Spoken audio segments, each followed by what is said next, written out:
The first seismic news of the NFL offseason dropped today. Superstar pass rusher Myles Garrett has requested a trade from the Cleveland Browns. This isn't just some random trade rumor. Garrett is frustrated with the organization, understandably, and with the Browns' cap situation in shambles. Some people think a trade could be on the table. But here's the thing. A trade isn't impossible, but it is incredibly unlikely. Between his massive dead cap hit, the Browns' roster-building goals, and the financial mess created by Deshaun Watson's contract, moving Garrett would be extremely difficult. So today, we're taking a break from our usual team-based offseason discussion and breaking down what Myles Garrett actually wants, what the Browns front office wants, and why a trade is unlikely but not impossible. Let's get into it.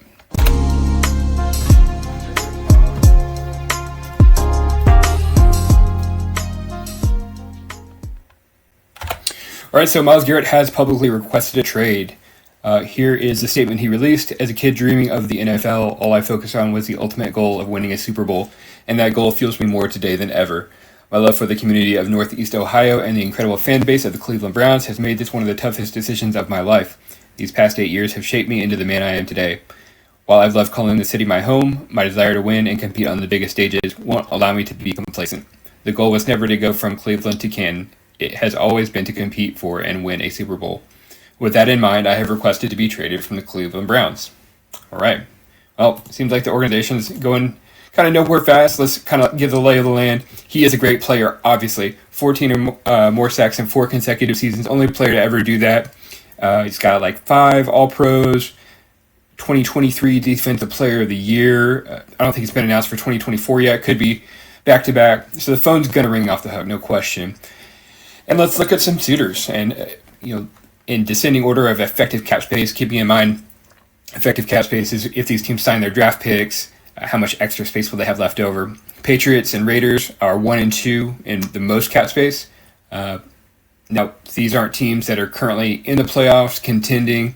These are teams that are picking high in the draft, so probably Garrett would not be all that interested in going to them. I think the most interesting potential suitor would be the Washington Commanders. You've got a young quarterback. You've got a ton of cap space. Myles Garrett in this defense. I thought the Commanders did a good job with a weak offensive line and weak defense of, not being brought down by the weakness of their roster and still being able to make it to the conference championship. I thought that was a very impressive coaching job. So the Commanders are definitely an interesting suitor. The Chargers and Vikings both have $55 million in cap space. The Lions have $43 million. And, if you love football, the idea of Aiden Hutchinson and Myles Garrett lining up across from one another, this is good offseason stuff. This is juicy. It's positively titillating. So with that being said, the Packers also have $39 million. They're not far behind. There are a lot of teams that would restructure and really bend over backwards, move contracts, do what they had to do to get Myles Garrett to be on their team for whatever it is, 3, 4, 5 years. He is 30 years old. It's not a super long-term deal. Eagles aren't far from being able to fit his contract in. So a lot of possibilities there. Now, with that being said, the Browns do not want to trade him. He's a great player, like we said. Big cap hit if traded. So if he's traded before June 1st, the cap hit is $36 million. And they're already in cap hell from the Deshaun Watson contract. They're $38 million effective over the cap. They've got a lot of other veterans also on the roster. I did an offseason preview for the Browns just about a week or two ago I did not discuss a Myles Garrett trade at that time. I did do my research into it and kind of look into it. And I posted some of the details of the contract. I'll post a link in the description to that Browns video. It's pretty good. Check it out. But I felt like with the amount of dead cap, a trade would be not workable. The Browns already have to restructure Deshaun Watson's contract, Denzel Ward's, and probably a couple of other people just to get under the cap enough to sign draft picks, maybe make 1 or 2 strategic free agent signings, not going top of the market. So they've got decisions, on a couple starting guards, a couple starting defensive linemen, a linebacker, and a safety. So these are all starting caliber players, half a dozen people that they've got to make decisions on, in addition to pushing Watson's money down the road and restructuring Ward. So when could a trade happen? Well, again, it could be pre-June 1st with that $36 million dead cap hit. They might have to cut Jack Conklin or trade or extend cornerback Greg Newsome as well to make that happen. Or the trade could be post June 1st. So if it was post June 1st, the Browns would still have $14.8 million in dead cap, but they would at least save $5 million by making the trade at that time. Now, the problem with that is they couldn't, if it's after June 1st, obviously they couldn't trade for the 2025 draft picks and rebuild the roster using those draft picks would convey in 2026 and beyond. So how could you get around that? I mean, could you trade for players on rookie contracts? Could you have a wink nod agreement where, hey, we want, an offensive tackle, let's say. Why don't you take him in the draft? And then after June 1st, we'll trade you, we'll work out the trade, or we'll trade for that player that we want, that you drafted. There's a lot of hypotheticals that go into that.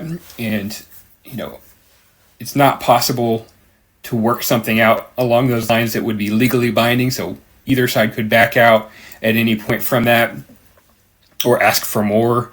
It's just a really messy thing to try to figure out. I don't believe that that's tenable either.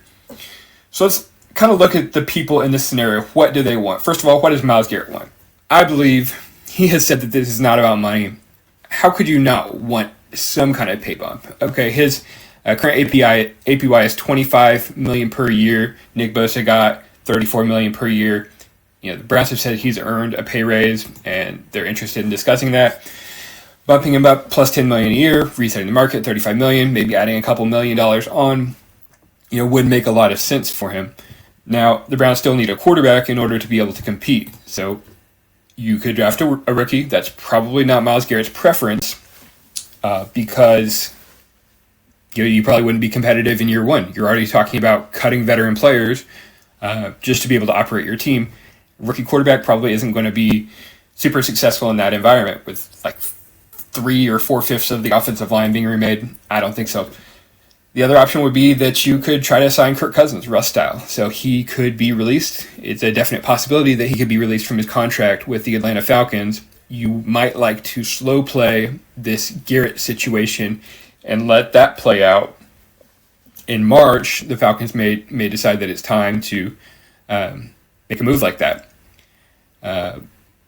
So if this is your plan, you're going to have to do some in-house recruiting. You're going to have to sell Myles Garrett on, hey, we can bring Kirk Cousins in. We can win with him. I think it would be a tough sell, but these are the things that you have to do. These are the things that Gerard Mayo, I think, maybe could not do, and maybe this is why the Patriots didn't have the kind of players this past year, for them to be successful. It's an important part, is selling your players on your vision. So I think they would need to do that with Myles Garrett. Now, what do the Browns want? Well, they're going to want draft picks, for sure. We can look at the Khalil Mack trade as a potential, similar situation to go off of. He was 27 when he was traded.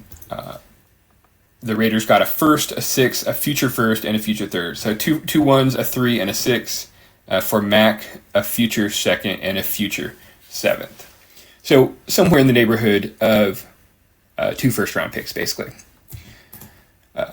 Certainly, Browns would be interested in players on rookie deals. I mean, if you were going to trade him to the Raiders, if they had a quarterback, if they went out and got Sam Darnold and said, hey, we can contend with him, Myles Garrett, come here, we'll contend.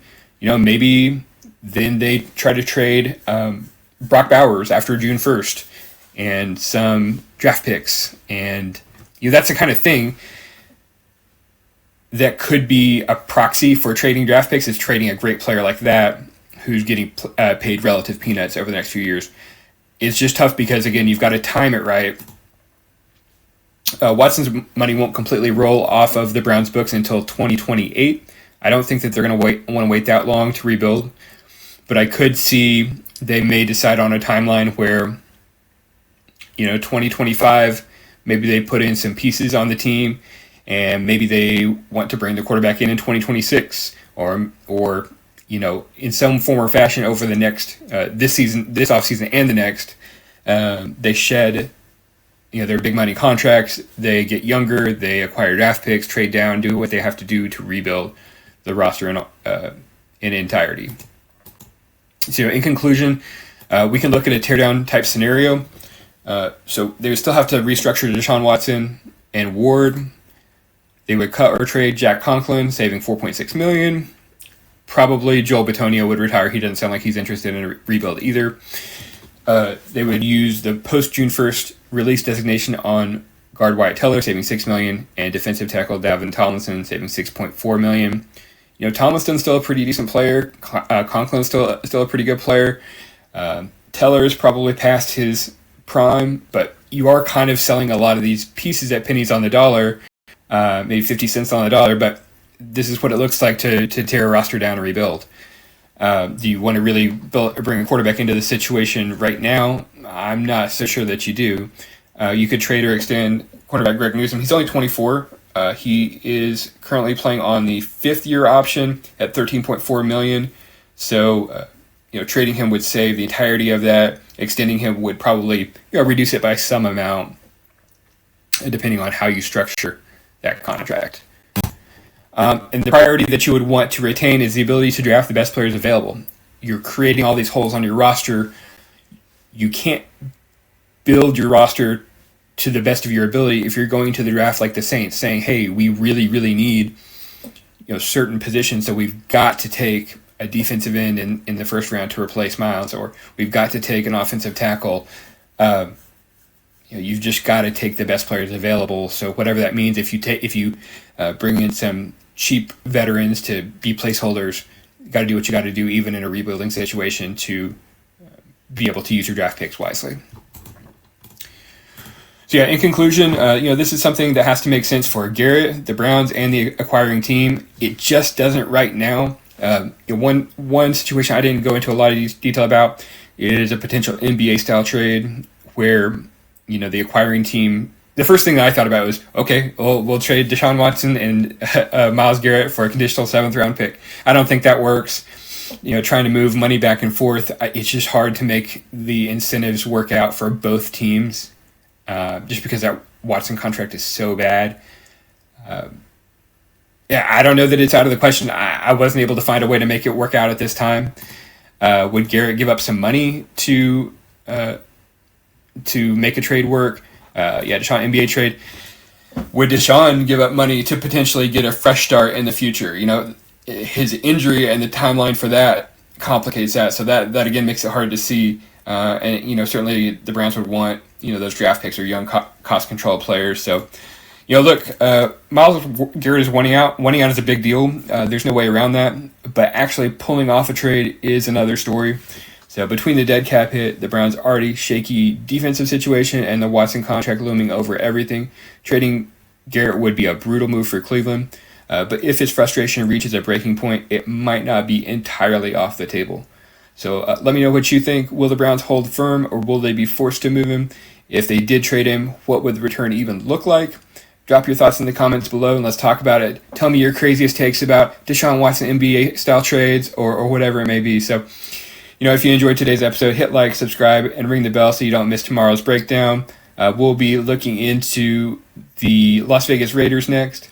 And until next time, I'm Ben Jackson. Thanks for tuning in to 32 Teams in 32 Days, and I'll see you in the next one.